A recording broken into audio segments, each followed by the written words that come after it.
Right, Bill Maeda. You're known on Instagram for being the guy that's doing pretty wacky stuff, but you're insanely shredded. When I say wacky stuff, I mean like all kinds of different workout modalities that look different and extreme. And maybe they are, maybe they aren't. But one thing that shines through is that you've been doing this for a long time and you've got the physique to show it. And I want to know, like, what are sort of the five, six big fundamentals for longevity in training? Like, what would you say are most important there?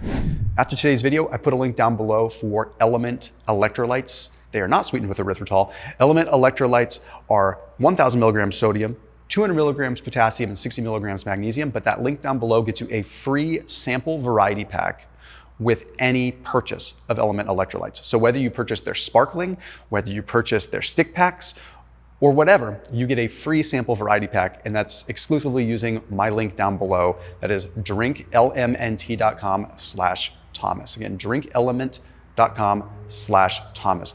Really interesting stuff. They curb my appetite entirely, but I also have them in a fasted state, and I sip on them during my fasted workouts because I feel like I actually get replenished, but I also get my cravings satisfied. So that link is down below in the description. You know, when I was a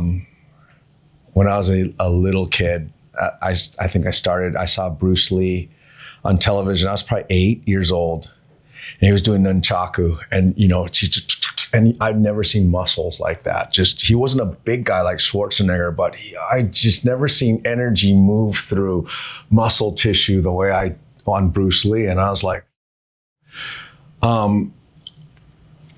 so I started training martial arts and doing push-ups and then my parents got me a heavy bag and I started punching this thing. And like a lot of people that, especially if you're a young kid, you'll tend to, if I was right-handed, so I was punching that thing till my knuckles were all bloody, and I'd kick it till my foot was all messed up. And then I trained with a friend who actually was more formally trained in a karate or something. And he pointed out to me that I didn't have a left side, that I would only try to punch him with my right and only try to kick him with my right leg. And he says, very easy to see this coming. Without him meaning to do so, he taught me the principle of symmetry. And that to me is the most foundational. Like people say, how do I get ready to train with you or train on whatever?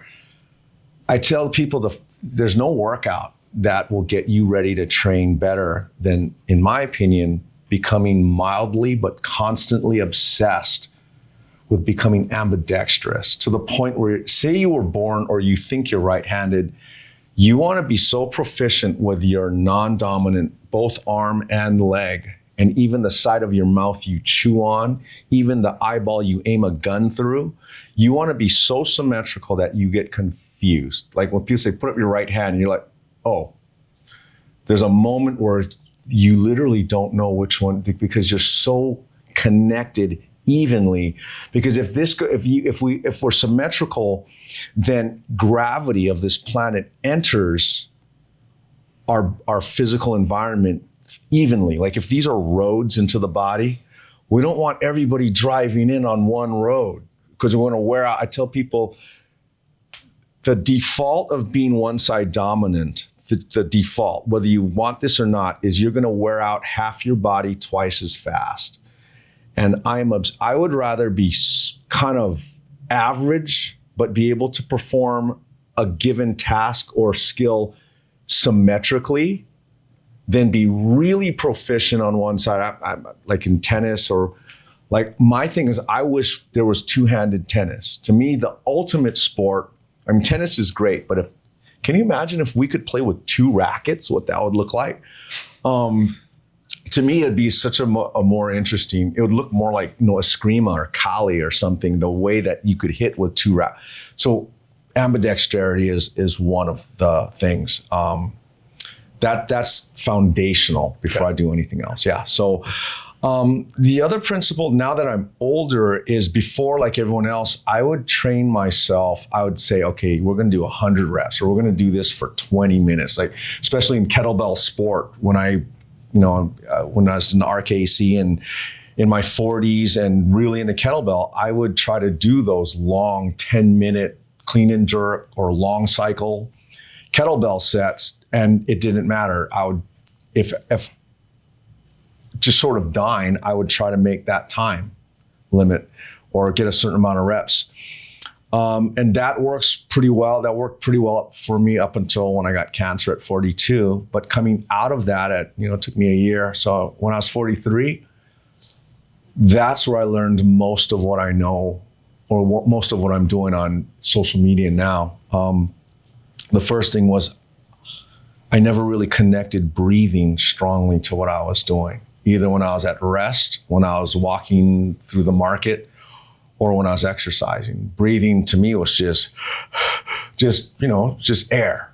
But in dealing with some of the chemotherapy, the symptoms, the sickness, if I didn't breathe properly through that, it was just, and then I was able to carry that into my training, and I started connecting certain breathing patterns with longer form movements, and that has been transformative, was just being able to breathe.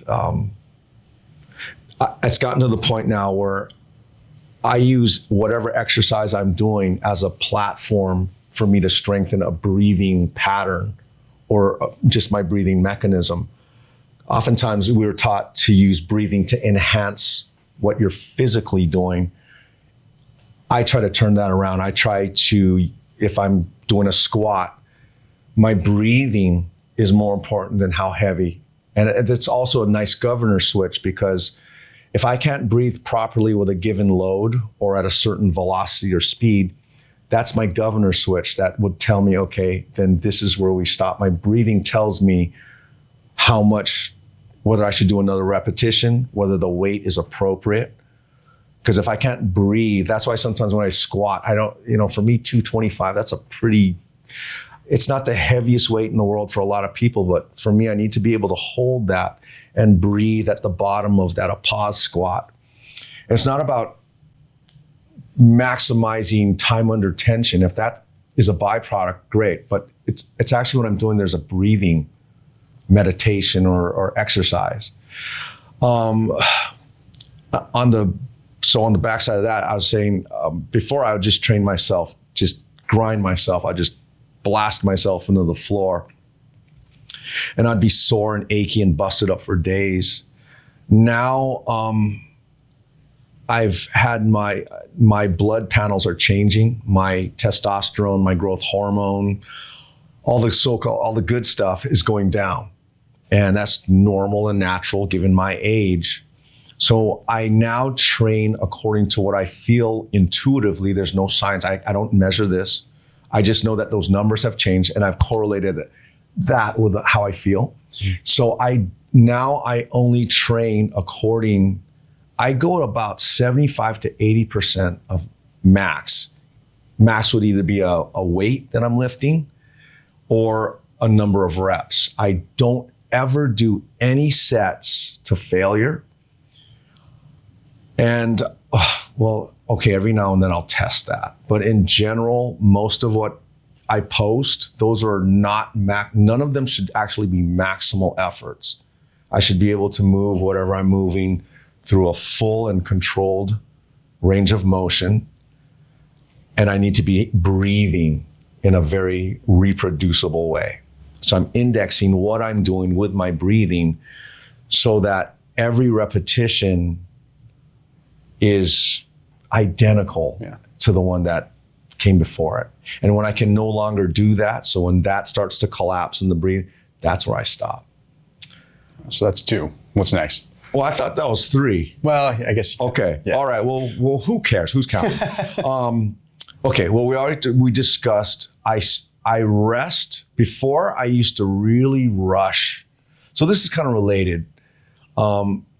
So I'm not taking any of my sets to max. I'm focusing more on moving perfectly, but I'm also taking longer rest in between each set that I'm doing. I know it doesn't sound that sexy or fun, but I'm kind of a little hyper. I'm a little ADHD, and I used to just rush. Well, I wasn't adequately recovered. And now what I tell my clients who are similar, they want to just get right back in there, and they're just wanting to go again. I tell them, right now while we're talking and seemingly just wasting time doing nothing, your nervous system's doing something amazing that you can't feel and you're not aware of, but it's happening. While we're standing here and just drinking water and sucking in some air, your nervous system is figuring out a better and more efficient way to pattern what you just did. So even if what you did was pretty good, if you struggled a little bit and you backed off and you didn't crush yourself, your nervous system is now saying, okay, that was a struggle. And if we're going to do that again, maybe I need to recruit more motor units or change the sequence in which these motor units were firing so that we can do better on the next rep. That's another reason why I don't like to pulverize my nervous system with excessive weight and or repetitions or even time under tension.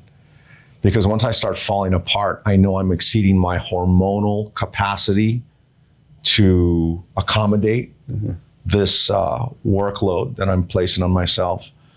And because there's one thing, especially with my metabolism, one of the, I guess, drawbacks is I don't have a lot of work capacity in my body the way I used to. Well, obviously just pre-cancer and in my 40s, but I do feel that the chemotherapy changed something in me. Yeah.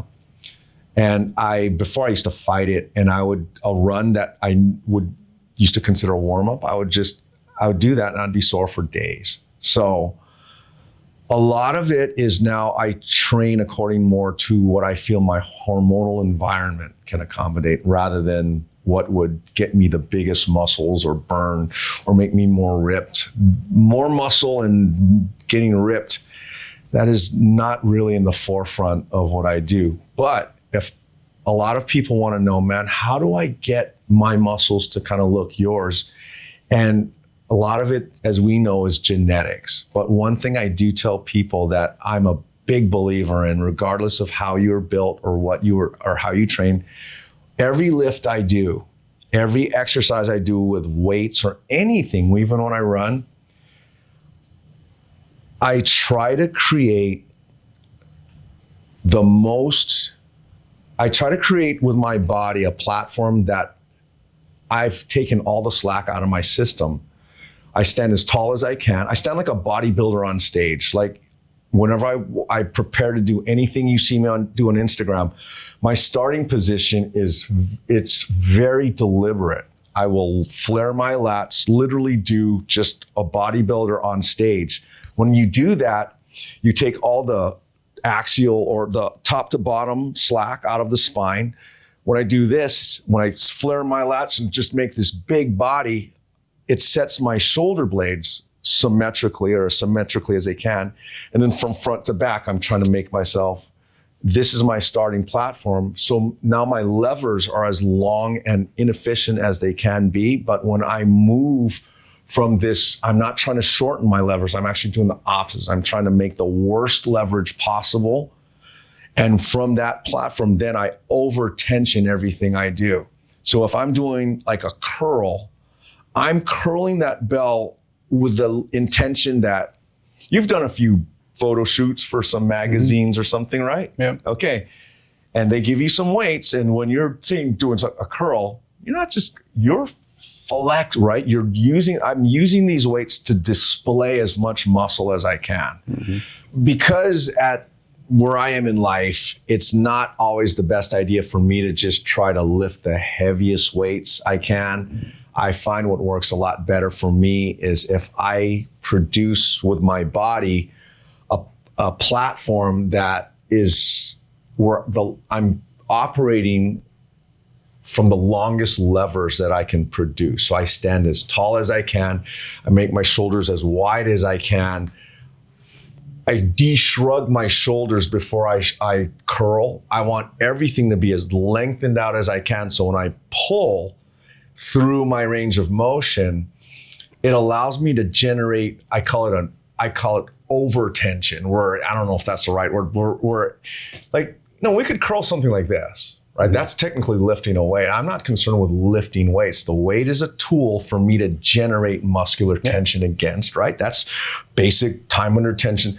But I find if I actually make a big deal out of creating a very symmetrically long posture, that's why I tend to like to do my deadlifts and my squats with my feet touching, because those are the longest levers that I can. Now I love sumo and wider stance stuff too, but why I do it on a deficit, where I'll stand on something. So it requires me to pull, like with my feet together, I'm getting pushed into my ankles and my knees really quick, right? Those joint angles start to add up fast in the narrow stance. So that I have found allows me to take moderate weights and generate the tension within my body that normally heavier weights used to. Mm-hmm. And at the very least, I feel like that's been very helpful in helping me retain. If I can just stay at 190 to 200 pounds at this point in my life, I feel like that's effective. That's a good thing. Yeah, man. No, and it's my joints really appreciate that as well. What about lastly, just hitting on volume? Like, do you have sort of a set amount of volume that you do? Thanks for asking. Okay. For me, a repetition of almost anything I do, unless it's a higher, like what we were doing with the kettlebells, one repetition of kind of whatever I do, it takes a long time for me to actually complete certain things.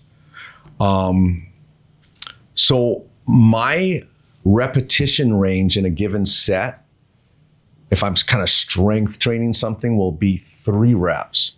And if I can perfectly, and for lack of a better word, beautifully handle a given load for 3 reps, I'm going to save that energy for a heavier weight and see if I can produce the same movement with that heavy weight.